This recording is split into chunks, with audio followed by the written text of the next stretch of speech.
All right, I guess it's better time to get started. It's 10 a.m. everyone, and we're doing our intro to lab for this week. This week's lab is linear graphing 1, and to get us started, I'm going to go ahead and share my computer screen.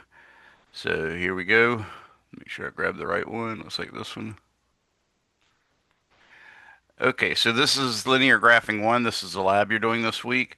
This is all the apparatus that we normally need, but because we've made this an online lab, this is one of the less than uh, perfect ideas of what kind of lab to offer online because we're not actually having you do technical experiments. We've actually videoed the lab being conducted and given you the data. So your job is to basically apply this linear graphing lab report. In other words, follow it to the letter. And while you do that, there's going to be an addendum, and I'll show you that next. And the addendum has the actual data that you'll be using. So you can see part of the big deal is we are doing linear graphing. Now that means the equations are of the form y, which is the vertical axis and also called the dependent variable, equals m times x, which is the independent variable, and on the horizontal axis plus b. So y equals mx plus b is the general form of an equation. What you'll see is there's a lot of things that are naturally linear. So, for instance, distance equals velocity times time, as you see right here. That is a linear expression. It just happens to be a linear expression such that the b, the y-intercept, is 0. In this case, you would plot d on the vertical axis and t on the horizontal axis, and v would have to be the slope. Alternatively, you could, if you could come up with an experiment this way, you could do d on the vertical axis and v on the horizontal axis, and then time would be the slope. That's the different ways you could read this equation to make it linear. But there's also equations, as we'll learn later, that are theoretical or even proven by, for instance, Kepler, to not be linear. For instance, the square of the period is proportional to the cube of the semi-major axis for the planets, any planets that orbit a star or a single body. So when we actually look into space, we found that all the other bodies that we find orbiting follow those same rules, even though the numbers are a little different, but the form is, and that's the square of the period is proportional to the cube of the semi-major axis. That means you could, if you just plotted t at the period and a the semi-major axis, that would not be linear. That would definitely make a curve. But if you plotted t squared on the vertical axis and a cubed on the horizontal axis, then it would make a straight line, and the slope would be the constant that separates them. So you write t squared equals some constant times a cubed, and the slope would be that constant. You could also, instead of plotting t squared on the vertical axis and a cubed on the horizontal, you could plot a cubed on the vertical axis and t squared on the horizontal, and that would come out to be linear as well, again with zero intercept, just like the d equals v times t. In this case, the slope would be this new constant, which is given when you write a cubed equals some constant times t squared. So that's another version. We will learn how to deal with those as well in this course, and you'll start to see some inklings of that in linear graphing 1. So the main thing they do is you start off with some data, and he points out what the y-intercept is, what the slope is, all that good stuff. But here's a table of data that they expect you to graph, and that you're supposed to actually do a least squares type fit. But in this case, if I remember correctly, the following data represents the speed of an automobile that is cruising at some initial speed, and then at t equals 0 begins to speed up. The plot of the data on a piece, plot the data on a piece of graph paper with time on the x-axis and velocity on the y-axis. Both the x and y-axes should begin at 0. Use a straight edge to find the line of best fit. Find the slope of the line and the y-intercept. Be sure to take 2 points on the line to find the slope that are not data points. Then they ask you to fill in what the slope would be and what the y-intercept would be, and then you write an equation of the line in terms of velocity and time.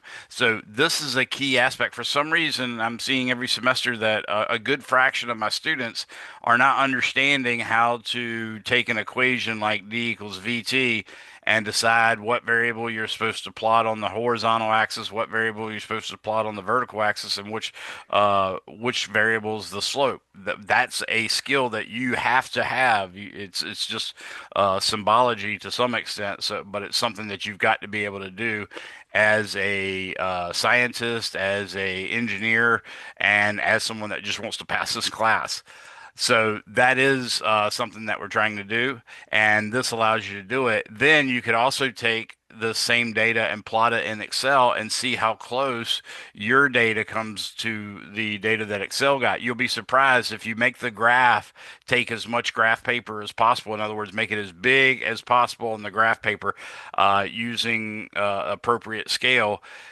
When you do that, you can draw a line of best fit that sort of fits all the points equally well, or in some sense, you try to imagine minimizing the distance between the points and the line for any particular line that you chose. So if you do that, and you are required to do that, then you'll actually see that your hand drawn graph is really not that bad and can do quite well, even though you're not doing all the nasty calculations associated with the least squares fit. So I had mentioned this to you before about where there's going to be a lab where you have to graph something by hand. I want you to graph these numbers specifically by hand. The lab report you'll see has graph paper at the end. Right here, you can see this. That's not the best graph paper, but it will work if you don't have any other. I would prefer a graph paper that goes all the way to the edge. So little squares that go all the way to the edge. And then what I would recommend is maybe don't go any closer than two squares from the right edge, two squares from the left edge, two squares from the top edge, and two squares from the bottom edge. Go ahead and draw your axes at those lines where it's, two over from the left and two up from the bottom. And once you draw those X and Y axes, then you're going to try to figure out a scale that you can use, like, 1 meter per second is equal to one box or one vertical height of a box. And that would be your vertical scale. And you could have a horizontal scale that might be different. The big thing is when you do this, you can't necessarily just measure the slope. You have to actually use data points from the line to measure the slope. So just be careful with that, especially if you make two separate scales. But the main thing is we want the data to extend all the way to the bottom left corner, to the top right corner, to the top left corner, and the bottom right corner. In other words, you should make full use of the graph as possible. So part of the assignment for this lab is you graphing that stuff either on this paper or, like I said, preferably some other graph paper that you can find, and you just keep two squares from the edge.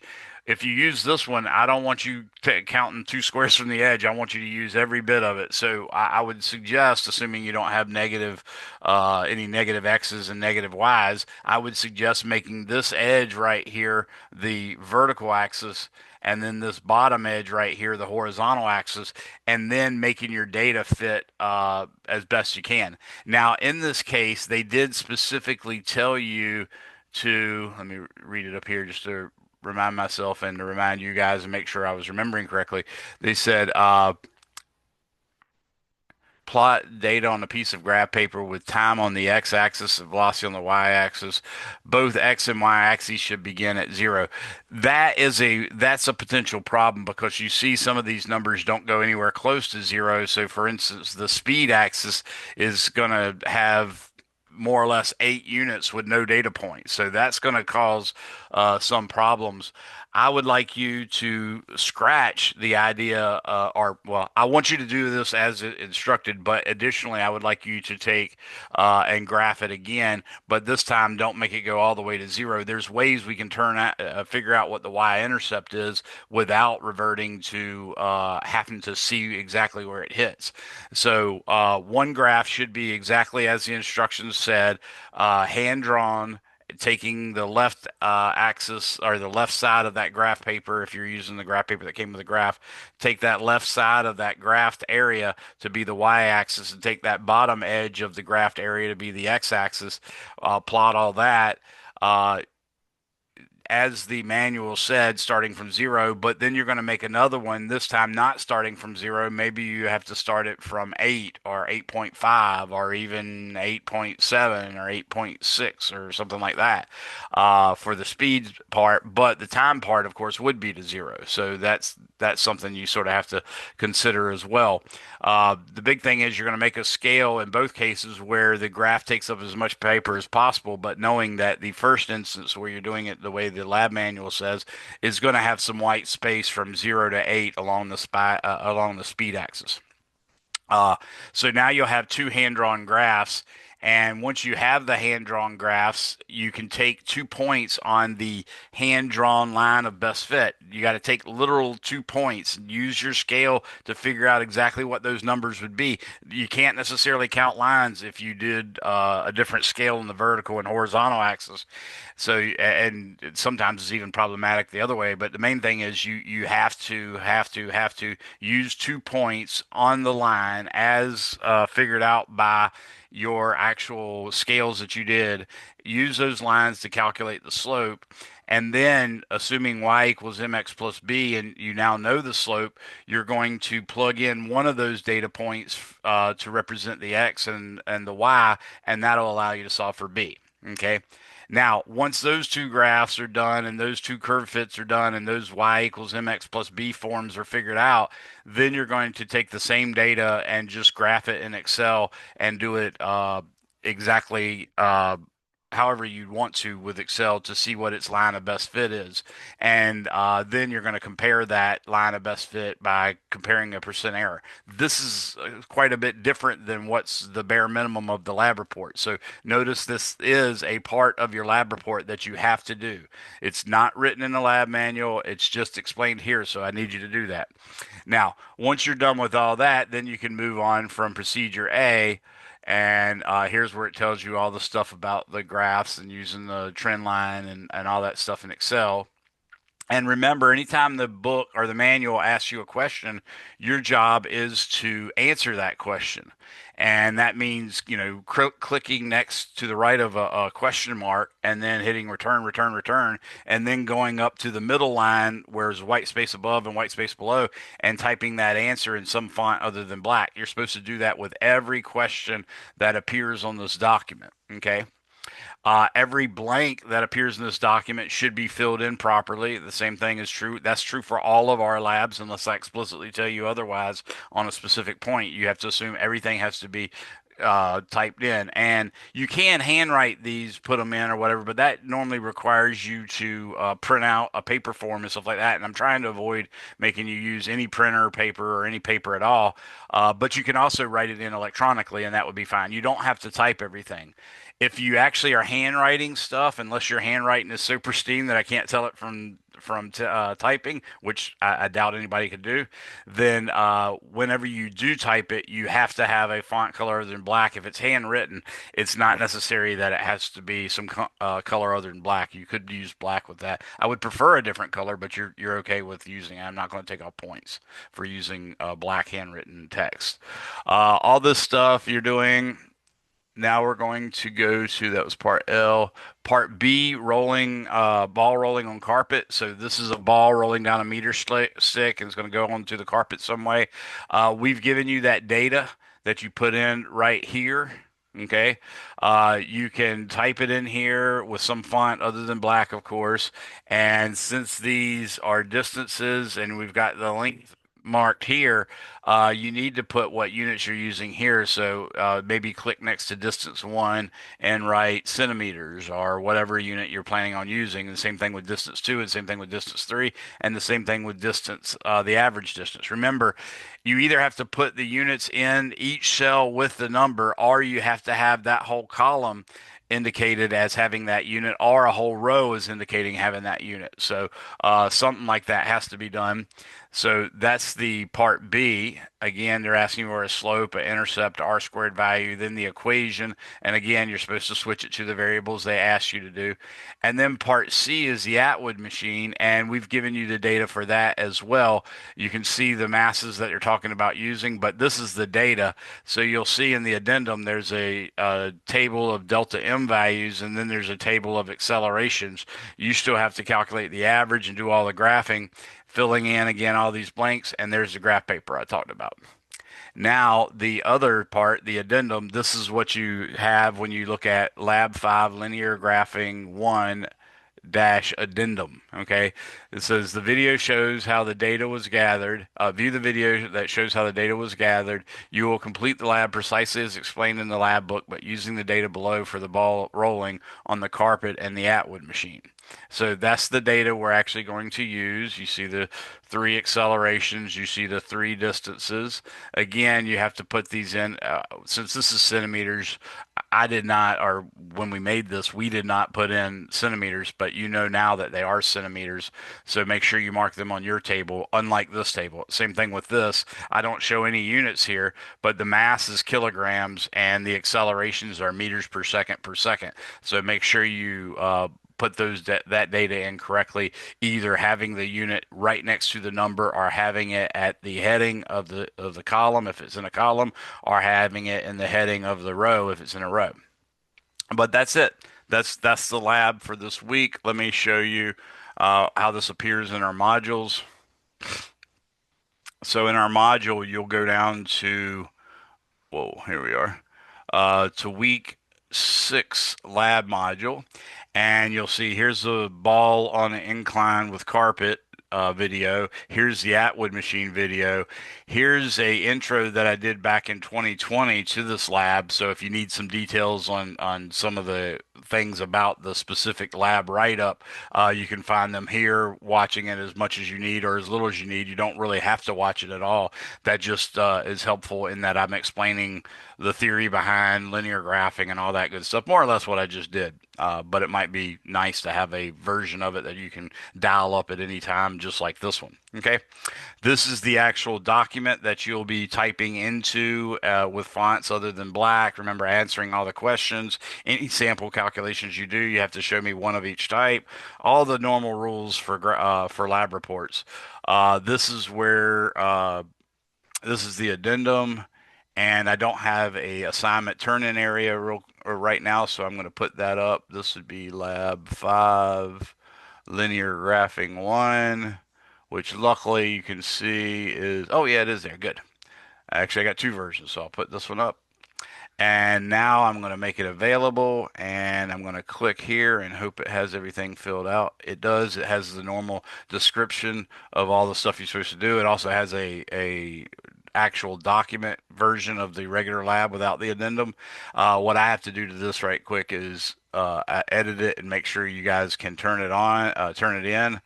It has to be in PDF format as we described, and the date will not be August, of course. It's going to be 1 week from today, and remember, I say at 11:59 p.m. I tried to never put until down here because if I do, that means you can't turn it in after that date. I do allow you to turn your lab in general potentially late, but if you turn it in so late that I've already started grading them, then you're going to lose points, period. I have the right to take off points for any lateness, but I just don't generally do that, okay? Because I did not say you were allowed to turn it in late in the syllabus, so I'm warning you guys, don't turn it in late as a regular thing. If you happen to need a little time, I encourage you to take the extra hour or two to get it right and then turn it in. As long as you get that in before I grade it, then I'm not going to count it late. Okay. All right. So now the document's there, or the turn-in section is there, and if we look back at the modules, you'll see it, and that's it. Just as a reminder too for you guys, I did post in the area where it says face-to-face test. Uh, in that area, I put the links to the 3 Zoom proctoring sessions that I have planned. I'm still working. I just sent some emails out to everyone to find out if I can change the time on the Sunday proctoring offer because I've only had one student that requested that. and I have one student that can't make any of the times that I offered. So I'm hoping we might be able to just move that Sunday one from 3 p.m. to either 10 a.m., which would be my best, my chosen one, or 9:30 a.m. or 9 a.m. I would prefer 10, but let me know all of the three that you're able to actually attend. And of course, this is going to be told to my 242 online students as well.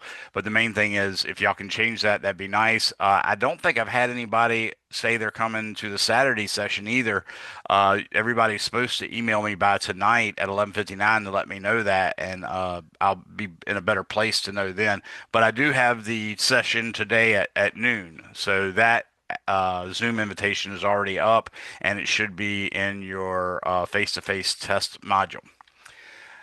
All right. Well, I'm going to call that a day. I'm going to stop sharing and tell you that that's enough for the lab. Feel free to contact me if you have any questions or anything. As I told you, the most efficient way is to get a hold of me via text, but you can also email me. And if I don't respond within 24 hours, as described, as defined in the lab, or excuse me, in the syllabus, then that's the time where you definitely want to go ahead and text me. Don't wait. It means that, either I didn't see your message, it got spammed out. In other words, a spam filter took it out or something like that.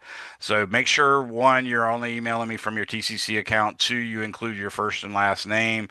And three, in the subject line, it's got to start with your course. So in this case, it'd be PHY 242 night or 242 online. Either one of those would be acceptable. Okay.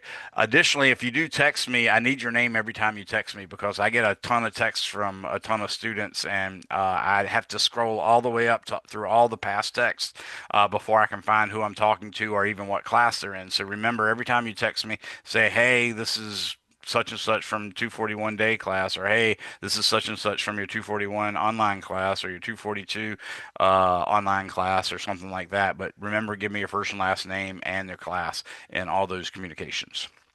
That's it. Have a good day, everyone. Bye bye.